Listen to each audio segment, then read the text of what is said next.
8. सरिता की दर्द भरी चीखें सुनकर कोठी के सारे नौकर, जैन और सूरज उसके कमरे में पहुंचे। अंदर से अब भी चीखें आ रही थी। साहब कहा था ना हमने कि यहाँ मत आना।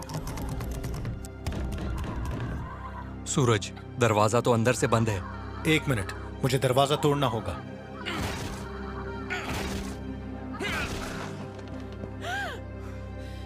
पानी लेकर आओ जल्दी। सूरज ने सरिता को संभालने की कोशिश की, जो हवा में हाथ फेंकते हुए कांप रही थी। उसे इस हालत में देख ज्यादातर नौकर वहां से भाग खड़े हुए। इतने में किरोड़ीमल कमरे में दाखिल हो गया। तुम्हारी हिम्मत कैसे हुई इस कमरे में आने की? मैं अभी तुम्हारे डीजीपी से बात करके तुम्हारी नौकरी खा जाऊंगा। पहले इन्हें दूसरे कमरे में ले जाकर इनके लिए डॉक्टर बुलाइए जल्दी। ये किसी डॉक्टर के बस का रोग नहीं है साहब, इस पर काला साया आता है। आप अपनी बकवास बंद करेंगे? इन्हें मदद की जरूरत है। बस, अब मैं और कुछ नहीं सुनना चाहता। यहाँ से निकल जाओ, वरना गांव वालों को बुलाकर तुम्हारी हालत बिगाड़ दूंगा। हमने भी कोई कच्ची गोलियां नहीं खेली हैं सेठ जी। जिसे बुलाना है बुला लीजिए। मैं भी देखता हूँ तू यहाँ से बच के कैसे जाता है। मेरी बीवी के कमरे में बिना मेरी इजाजत के दाखिल होता है। तेरी वर्दी उतरवा दूंगा मैं। सूरज, इस वक्त यहाँ से चलो, हालात बिगड़ते जा रहे हैं। हम जा रहे हैं सेठ जी, लेकिन इनके लिए डॉक्टर जरूर बुलवा लीजिए। इससे पहले कि किरोड़ीमल के आदमी सूरज और जैन से भिड़ते, दोनों कोठी से निकलकर गाड़ी में बैठ गए। पकड़ो सालों को, भाग के जाने ना पाए। What the hell? किरोड़ीमल एक पुलिस ऑफिसर के साथ ऐसा कैसे कर सकता है? वो पॉलिटिशियन है सूरज, यहाँ के लोग उसे पूजते हैं। वो कुछ भी कर सकता है। Bloody bastard! हम पे हमला करवाता है। सूरज, काम डाउन। ये हमला नहीं था, एक सोची समझी चाल थी। जैन की बात सुनकर सूरज ने तुरंत जीप का ब्रेक लगाया और गाड़ी रोककर उसकी तरफ देखने लगा। क्या कहा तुमने? अगर 100 रुपए देकर तुम नौकर को खरीद सकते हो, तो 2000 रुपए देकर नौकर का मुंह भी खुलवा सकते हो। You sly fox! क्या किया तुमने? मैं राज के कमरे की तलाशी ले रहा था और मुझे शक हुआ कि वो कमरा पुराना है। तो मुझे पता था कि किरोड़ीमल के खिलाफ या तो उसका कोई दुश्मन या उसका कोई नौकर ही मुंह खोलेगा, लेकिन इतनी आसानी से नहीं। मैंने पैसे देकर उससे पूछताछ करनी शुरू कर दी। देखो, ये पैसे रखो और ये बात किसी को पता नहीं चलनी चाहिए, समझे? वरना मर्डर केस में अंदर हो जाओगे। अब ये बताओ कि सरिता मैडम की क्या स्टोरी है?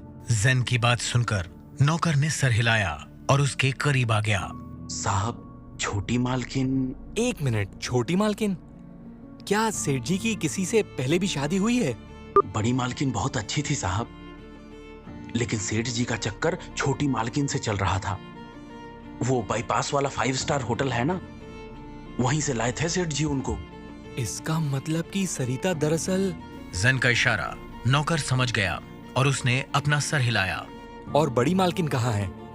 उन्हें तो घर से निकाल दिया था सेठ जी ने साहब, और सारी जायदाद छोटी मालकिन के नाम कर दी। अब वो कहाँ है? पता नहीं साहब, लेकिन उनका गांव नासिक के पास पड़ता है। क्या नाम था? अच्छा, ये बताओ। नहीं साहब, अब बस, सेठ जी मेरी जान ले लेंगे। जैन ने अपनी जेब से एक 500 का कड़क नोट निकाला और नौकर की जेब में रख दिया। समझो कि हमारी ये बात हुई ही नहीं। मैं जानता हूं कि तुम बहुत गरीब हो और तुम्हें पैसों की सख्त जरूरत है। अब ये बताओ, सरिता जी की तबीयत को क्या हुआ है? जैन ने सूरज को जो बताया, उससे सूरज के चेहरे का रंग उतर गया। उसने गाड़ी तुरंत कोठी की तरफ घुमा दी। तभी अचानक उसका फोन बजा। लाइन पर खुद डीजीपी थे। What the hell, सूरज? तुम किरोड़ीमल की बीवी के कमरे में घुस गए, वो भी तब जब वो अकेली थी। वो विधायक है, जानते हो क्या हो सकता था तुम्हारे साथ? किरोड़ीमल तुम पे सेक्सुअल अब्यूज का चार्ज लगाने की धमकी दे रहा है। That bastard! He's a swine, sir. मैं और जैन तो सरिता जी को बचाने के लिए गए थे। उन्हें मेडिकल हेल्प की जरूरत थी। और कितनी नाक कटवाओगे तुम डिपार्टमेंट की, सूरज? That's it. You are suspended from the case until further notice. मुझे सीधे मिनिस्ट्री से प्रेशर आ रहा है। Get out of there now and return to Mumbai Crime Branch. Fuck! क्या हुआ? मुझे सस्पेंड कर दिया साले ने। नेता ने थोड़ी अकड़ क्या दिखाई, फट गई डिपार्टमेंट की। अब क्या जैन?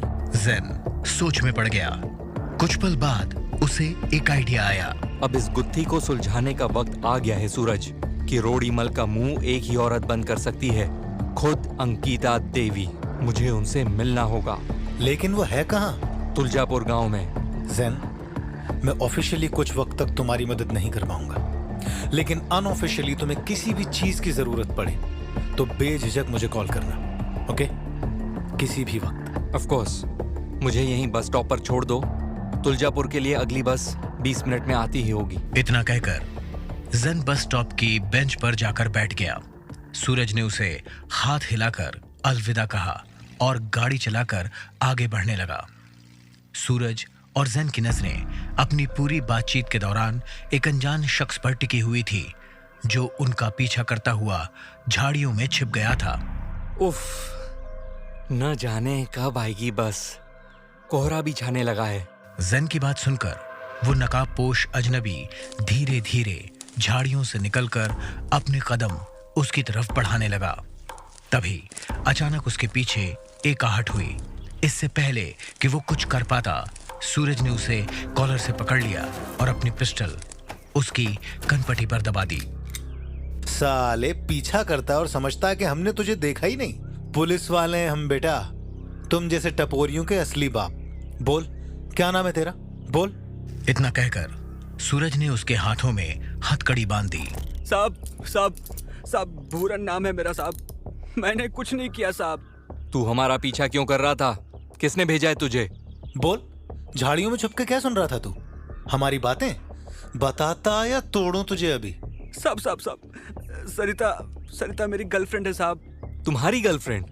लेकिन वो तो एक रईस घराने की मालकिन है और तू एक गंजेड़ी। भला तेरा और उसका क्या मुकाबला? क्या चक्कर है, सीधे सीधे बता। साहब, मैं और सरिता एक दूसरे से बहुत प्यार करते थे साहब। मैं ही उसके लिए क्लाइंट भी लाता था। वो बाईपास वाले 5 स्टार होटल में मैंने ही करोड़ीमल से उसको मिलवाया था साहब।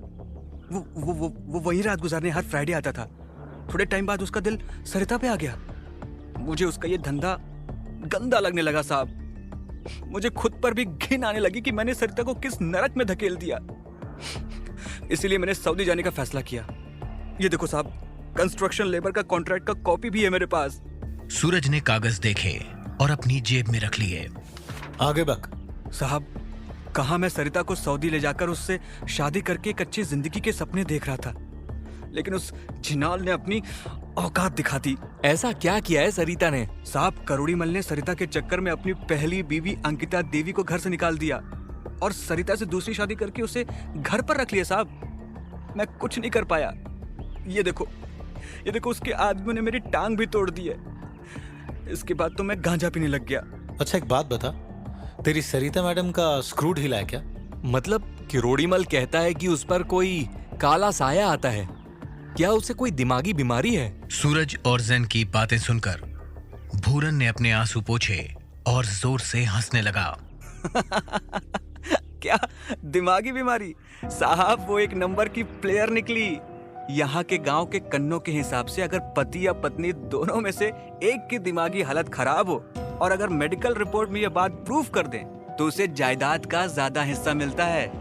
बाईपास वाली तो करोड़ीमल के साथ भी खेल गई। भूरन की बातों पर सूरज और जैन को यकीन नहीं हो रहा था। भूरन ठहाके लगाकर हंस रहा था और गुत्थी उलझती ही जा रही थी। जैन, किस्मत ने हमें एक और मौका दिया है। भूरन को सीधा हमारी झोली में लाकर डाल दिया है। अब बस हमें अंकिता देवी का भी बयान चाहिए। इस सब में राज का यूं गायब हो जाना, अब मुझे शक हो रहा है कि कहीं ना कहीं उसके और सरिता के तार जुड़ रहे हैं। आखिर राज गया तो कहां? पहले अंकिता देवी से मिलना होगा। सूरज भूरन को जीप में बैठाकर जैन के पास आया। तो तुम अंकिता देवी से तुलजापुर में मिलोगे ना? नहीं, गंजेड़ी के सामने कुछ नहीं बोलना चाहता था। अंकिता देवी तुलजापुर में नहीं, पेन गांव में रहती है। स्मार्ट। Of you go.